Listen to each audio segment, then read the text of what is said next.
Assalamualaikum warahmatullahi wabarakatuh. Alhamdulillahirrabbilalamin. Jumpa lagi dengan Ustazah. Semoga kita dalam kondisi sehat walafiat dan Allah masih meridho apa yang kita lakukan. Salawat dan salam tak lupa pula kita haturkan kepada junjungan kita Nabi Muhammad SAW dengan ucapan Allahumma sholli ala Muhammad wa ala ali Muhammad. Baik Ustazah, seperti biasa sebelum kita memulai pelajaran ini, Ustazah akan membacakan sebuah hadis yang insyaallah hadis ini sangat familiar. Hadis ini berbunyi, "Man kana yu'minu billahi wal yaumil akhir falyakul khairan aw liyasmut." Artinya, barang siapa kita beriman kepada Allah dan Rasulnya, maka hendaklah ia berkata baik atau lebih baik diam. Nah, baik Ustazah, ini bisa kita aplikasikan dalam kehidupan kita sehari-hari ya. Apalagi Ustazah lebih banyak interaksinya di rumah dengan orang tua kita, dengan adik kita, dengan tetangga kita. Hendaklah kita berkata baik. Kalau kita memang nggak bisa berkata baik, maka lebih baik kita diam. Baik, mudah-mudahan bisa diaplikasikan dan bisa dipahami. Oke, silakan Ustazah tonton selanjutnya video kita berikutnya. Anak-anak Ustazah yang soleh dan soleha. Nah, pada pembahasan video kali ini Ustazah akan membahas mengenai semangat para pendiri negara untuk menyongsong kemerdekaan Indonesia. Nah, seperti penjelasan Ustazah pada video-video sebelumnya, Ustazah sudah menerangkan bahwa siapa-siapa saja tokoh-tokoh yang telah memberikan kontribusi yang banyak, memberikan semangat yang besar gitu ya untuk kemerdekaan Indonesia. Dan dulu ya, para pendirinya itu kebanyakan tuh adalah para ulama-ulama gitu. Nah, ya, sejarah telah membuktikan bagaimana kegigihan para tokoh, para ulama pendiri bangsa Indonesia secara aktif melakukan berbagai upaya untuk mengusir penjajah, ya, untuk mempersiapkan juga segala sesuatu dalam menyongsong kemerdekaan Indonesia pada saat itu. Nah, ketika itu para tokoh nasional juga ada membentuk suatu kepanitiaan ya, yang disebut dengan panitia PPKI, atau disebut dengan pembentukan panitia persiapan kemerdekaan Indonesia. Nah, kalau bahasa Jepangnya disebut dengan Dokuritsu Junbi Inkai.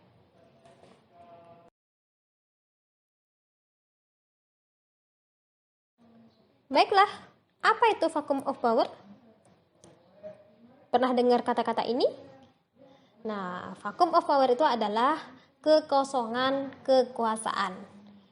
Ustazah yakin dengan seyakin-yakinnya bahwa kekosongan kekuasaan ini adalah skenario dari Allah Subhanahu wa taala untuk segera memerdekakan Indonesia. Nah, dulu ya, sebelum mereka itu Jepang pernah menjanjikan kepada kita ya, kepada bangsa Indonesia akan memberikan kemerdekaan. Nah, kita belum tahu ya, maksudnya gini, janjinya Jepang itu belum tentu ditepati gitu. Nah, Allah memberikan jalan yang lain. Jalan yang lain itu apa?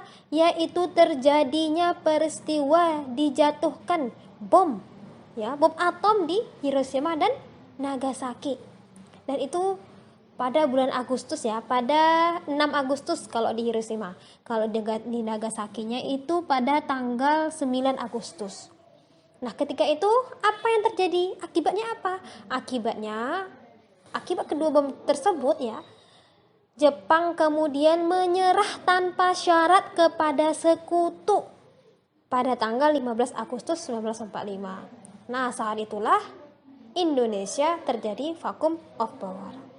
Jadi anak Ustazah ya, ini adalah skenario dari Allah Subhanahu wa taala ya, jalan cerita dari Allah Subhanahu wa taala untuk segera memerdekakan Indonesia. Dan Ustazah sangat yakin juga ini merupakan doa-doa ya, doa-doa para ulama-ulama, para orang-orang cerdik pandai, para orang-orang yang ingin segera merdeka, ingin segera lari, ingin segera lepas dari penjajahan. Luar biasa. Maka doa-doa itu Allah kabulkan. Masya Allah.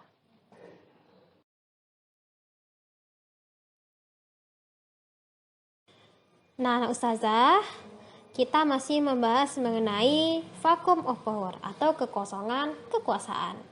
Nah, di sini nanti ada terjadi peristiwa rengas dengklok. Apa tuh peristiwa rengas dengklok? Baik, Ustazah akan ceritakan.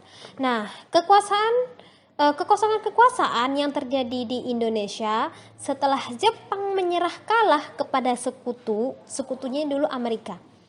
Tanggal 15 Agustus 1945 tersebut mendorong para pejuang golongan muda ya agar segera merdeka.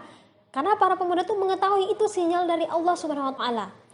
Sinyal dari Allah agar cepat lo merdeka, ini mumpung masih lengah nih. Para penjajahnya masih lengah nih. Kayak gitu. Masya Allah, luar biasa. Maka ketika itu ya golongan tua itu masih nunggu nanti pasti Jepang dah pulang, datang terus memberikan kemerdekaan. Nah, maka para golongan muda ini nggak mau seperti itu, mumpung Allah masih ngasih sinyal gitu, masih Allah kasih kesempatan gitu. Maka ketika itu ya, nah para pemuda berpikir agar ya menghindari pengaruh yang tidak baik ya, pengaruh dari Jepang ya, dari golongan ya atau dari kalangan yang tidak menginginkan kemerdekaan Indonesia, maka dibawalah Soekarno dan Hatta ke Rengas Dengklok. Salah satu langkah untuk menyiapkan kemerdekaan Indonesia, maka kepanitiaan dari PPKI mengadakan sidang.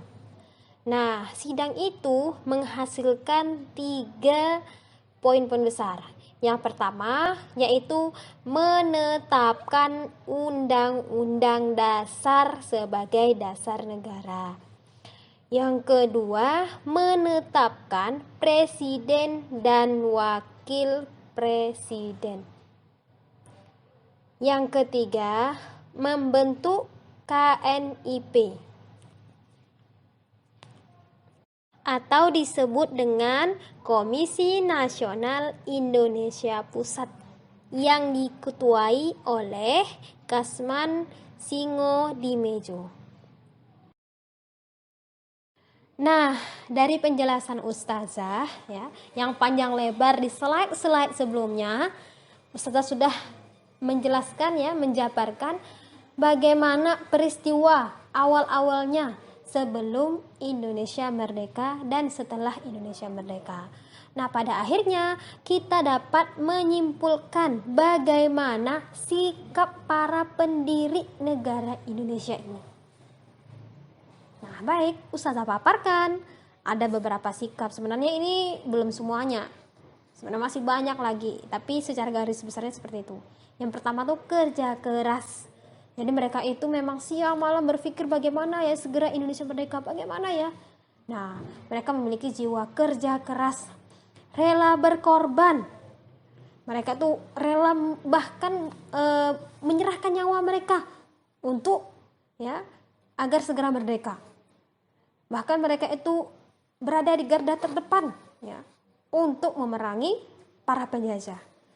Nah, ketika misalnya mereka tuh mengadakan musyawarah, mereka menghargai pendapat orang yang menyampaikan pendapatnya masing-masing, dan juga ketika ada permasalahan mengutamakan musyawarah. Masya Allah.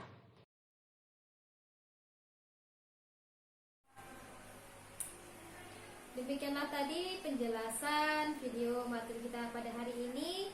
Mudah-mudahan anak Ustazah bisa memahaminya. Baik, untuk materi ini Ustazah akan memberikan tugas, dan tugas itu seperti biasa Ustazah akan memberikannya di Google Form. Silakan diisi dan isi dengan sebaik-baiknya. Baik, Ustazah sudahi pembelajaran kita pada hari ini dengan doa penutup majelis. Subhanakallahumma wa bihamdika asyhadu an la ilaha illa anta astaghfiruka wa atubu ilaik. Assalamualaikum warahmatullahi wabarakatuh.